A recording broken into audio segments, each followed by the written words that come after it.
Hey guys, Albert from Red Dragon. Don't forget to visit the store, Red Dragon Self Defense USA.store. Awesome t-shirts like the one you see me in most of the time. So, we're going to jump right into it. It's a tough topic. It's a long topic. It's all of the different ammos and the types of firearms that pair best with them that you should be stocking up on and keeping a good supply of. At the end, we'll hit the final, I guess, best way to say it is top 4 to keep. So we're going to start right away with our 22 LR. One of the smaller bullets you'll see out there. Very standard, very common. You can carry hundreds in a pocket. In a long rifle, it makes fantastic use because you can shoot small game, you can shoot varmint. It's a great self-defense weapon as well if somebody's coming up on you. And it's not a huge round, so it's significantly quieter. You can also apply that same round to a handgun, and it makes a great varmint killer, short distance self-defense firearm. Next, should be no surprise to anybody, the 9mm. The gold standard in handguns here in America. This is your basic go-to for a handgun in self-defense. It's common, it's easy to get, it's going to be highly valued if there's a situation where currency doesn't matter anymore, or we can't get help from the government. Maybe some kind of more insane expanded version of Chaz.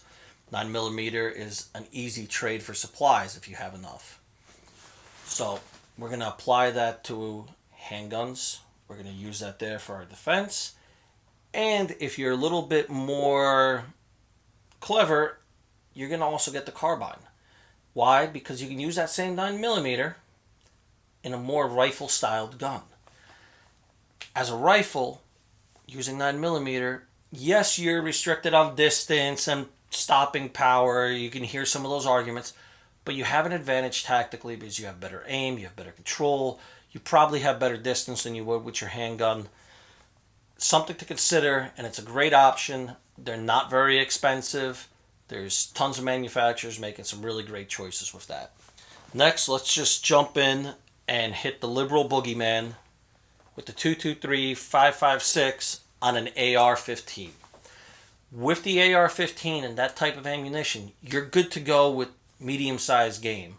Maybe like a small deer, things of that nature. But more importantly, what is it for? It is a civilian defense weapon.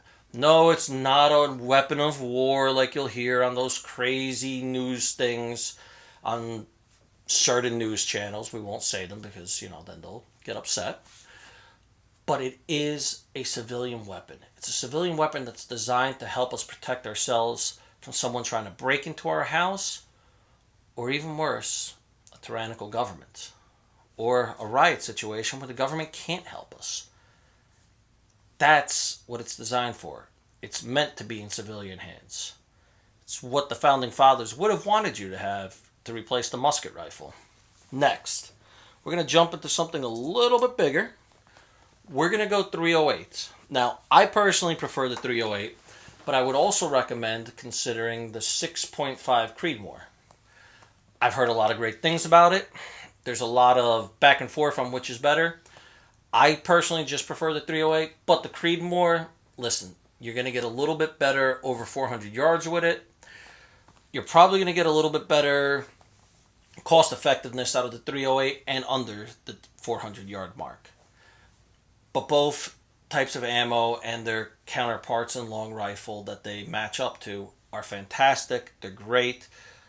But in this instance, let's remember we're talking maybe about a situation where there's not a lot left.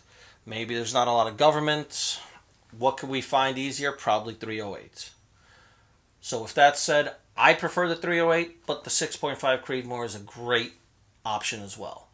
This is going to take down your big game. It could be a long distance self-defense option. You could drop a moose with it. So let's move on to our next. And we're going back into the handgun world with the 38 Special. Why a 38 Special? Well, it's common, it's a go-to, it was commonly used with the law enforcement, and what I'm going to say to pair it with is a revolver. Why? Listen, I know revolvers, they don't have as many bullets as your standard striker fire or hammer fire pistols. But a revolver has a higher ability to not fail on you. It's consistent, it can get dirtier, it needs less maintenance.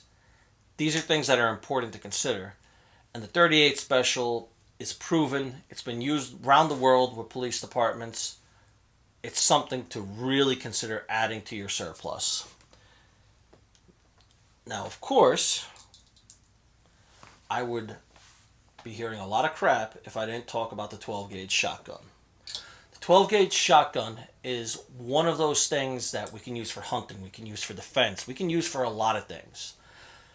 The pairing is going to be interesting. If you can, I would suggest getting two types of shotgun.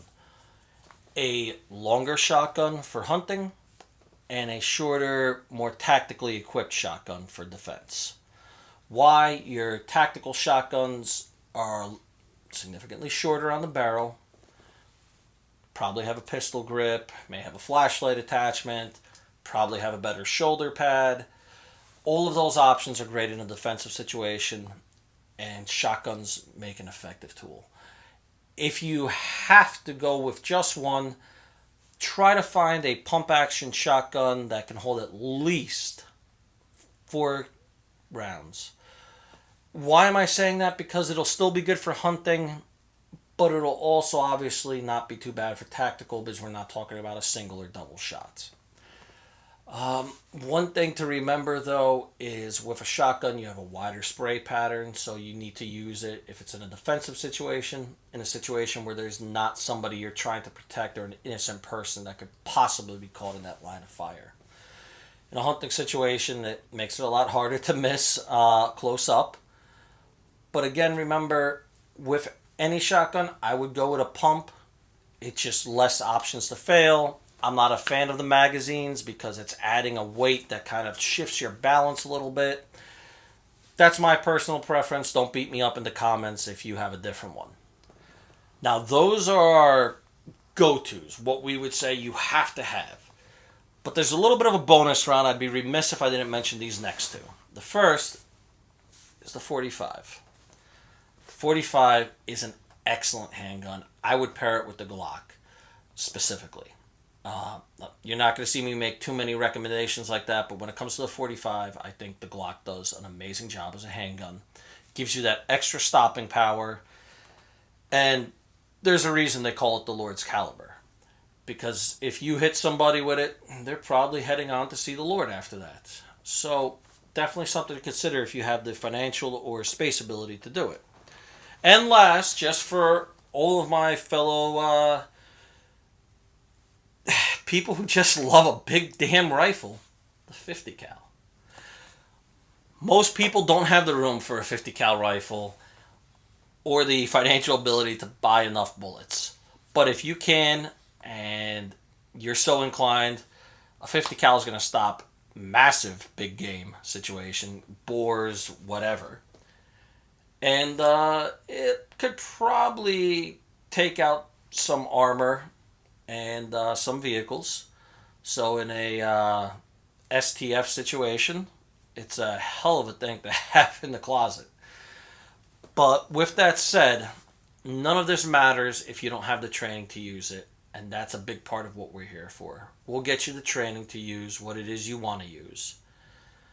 And we'll make sure you're prepared for a situation we all hope will never ever happen.